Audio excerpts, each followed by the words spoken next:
3 is a prime number and an odd number. 3 is a prime number and odd number मतलब p is equal to 3 is a prime number, q is equal to 3 is an odd number. Yes or no? तो and बीच में तो कौन सा sign आएगा? Conjunction, उल्टा भी p conjunction q.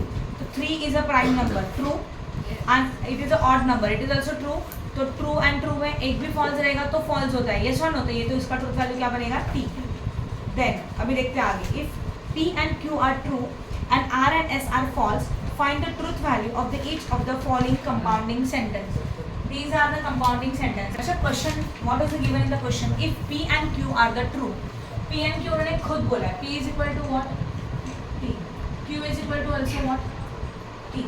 Then r and s are what? False. तो उसमें का r false statement है and s भी कौन सा statement है? False है. The truth value of the each and every sentence is given. p, q, r, s are different four statement. उनका ट्रूथ वैल्यू उन्होंने देके रखा है. And now they say that find out the truth value of the compound statement. Compound मतलब at a time एक से दो wording, दो स्टेटमेंट जॉइंट है, उसको कंपाउंड स्टेटमेंट बोलते हैं. ओके, पहला क्या है बताओ मुझे जरा. p, बोलो, p कंजंक्शन इन ब्रैकेट क्या दिया question? q conjunction r. This is a question. अभी सबसे पहले p is a which value? p का ट्रूथ वैल्यू क्या है? t. Conjunction in bracket q का क्या है? t. This again conjunction r का क्या है? फॉल्स.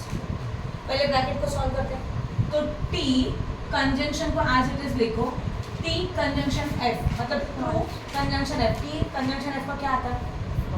फॉल्स. एक भी f रहेगा.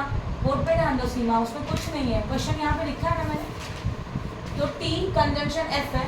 तो सोचो मैंने बोला था कंजंक्शन में रूल क्या है? दोनों में से एक भी अगर f रहेगा तो ट्रूथ वैल्यू क्या आएगा? f आएगा. अब ब्रैकेट को निकाल दो. अगेन t कंजंक्शन f है तो ट्रूथ वैल्यू क्या आएगा? f. समझा कैसे निकालना है वो? नहीं समझा? एस क्यों दिया? s क्यों दिया? आगे के क्वेश्चंस में है ना सेंटेंसेस में s. तो राइट, तो अलग अलग. अभी मैंने p q r लिखा था तो उनको ले लिया. तो these are the different questions. अभी मैंने पहला क्वेश्चन सॉल्व किया. नेक्स्ट वन बोलो क्या है? p. Second one p implies what? q. हाँ या ना? Then r conjunction s. यही है. अब पहले इनके ट्रूथ वैल्यू लिखते हैं. p is a what? True. Implies q is also what? True. Close the bracket. Disjunction r is equal to false and again conjunction s is equal to what? False. पहले bracket को solve करेंगे. अभी सोचो implies है t. implies में क्या हो जाएगा? t हो जाएगा. बराबर है. Then disjunction सही है ना? फॉल्स फॉल्स आता है तो ट्रू आता है, अदरवाइज टी आता है. यहाँ एरो जा रहा है वो. False conjunction F. F conjunction F में एक भी एफ रहेगा तो एफ आता है. तो यहाँ पे आया एफ. अभी डिसजंक्शन का रूल क्या है? एक भी ट्रू रहेगा तो ट्रू होता है. तो दिस इज व्हाट. समझा कि नहीं समझा? तो लिखेंगे the truth value of given statement is that is a D. समझा कि नहीं समझा? आगे का थोड़ा कॉम्प्लिकेटेड है. चलो सोच के क्या है. क्या बोले क्वेश्चन? चित्र से बोलो.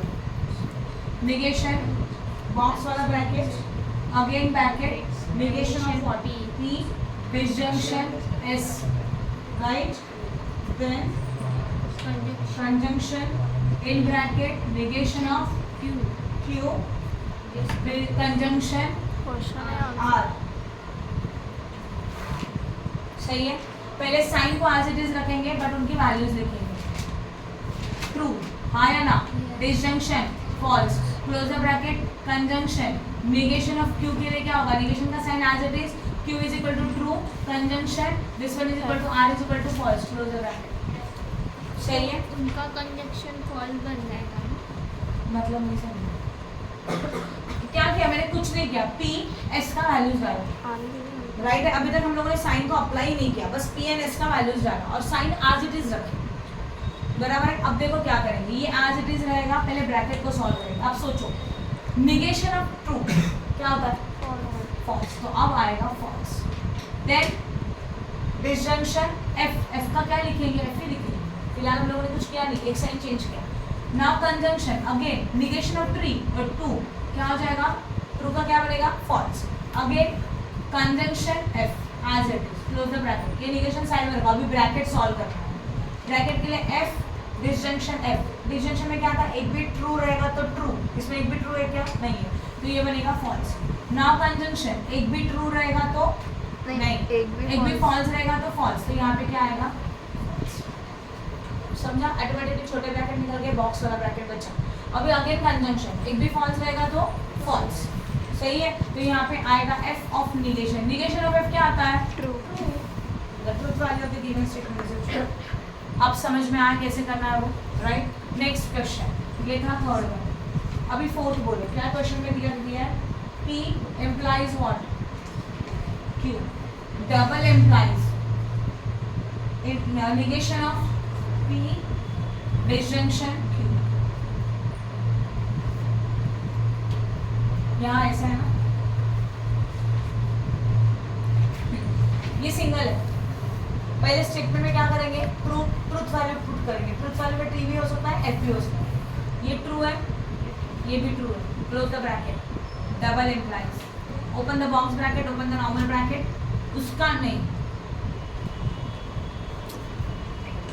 डबल ब्रैकेट हो गया ना, ये ब्रैकेट नहीं होना चाहिए, है ना।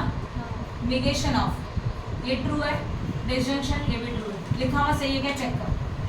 मैंने कुछ क्या सेंटेंसेस के वैल्यूज पुट किए जो आपको क्वेश्चन में देके रखे, which statement is true, which statement is what, false. चलो करें सॉल्व इसको। T implies T, जहाँ एरो जाता है that is a truth value. Double implies का साइन ऐसे रखो, ब्रैकेट ऐसे रखो, निगेशन पे ऐसे रखो, क्योंकि निगेशन सिंगल को अप्लाई नहीं हो रहा है, निगेशन ब्रैकेट को अप्लाई हो रहा है। टू मतलब टी मतलब tree, true, then what, disjunction again true. Disjunction के रूल क्या है, एक भी ट्रू रहेगा तो ट्रू, तो ये क्या आएगा, ट्रू। इसका निगेशन क्या बनेगा, फॉल्स। बीच में साइन कौन सा आएगा, double implication to, false. Plus minus minus. समझा कि नहीं समझा, क्लियर है। आगे का ट्राई करोगे, थोड़ा डिफिकल्ट दिख रहा है, नहीं आता तो मैं सॉल्व करके दिखाऊंगा। चलो यहाँ तक सॉल्व करो, तब तक मैं इनको समझाता हूँ। पॉज करो।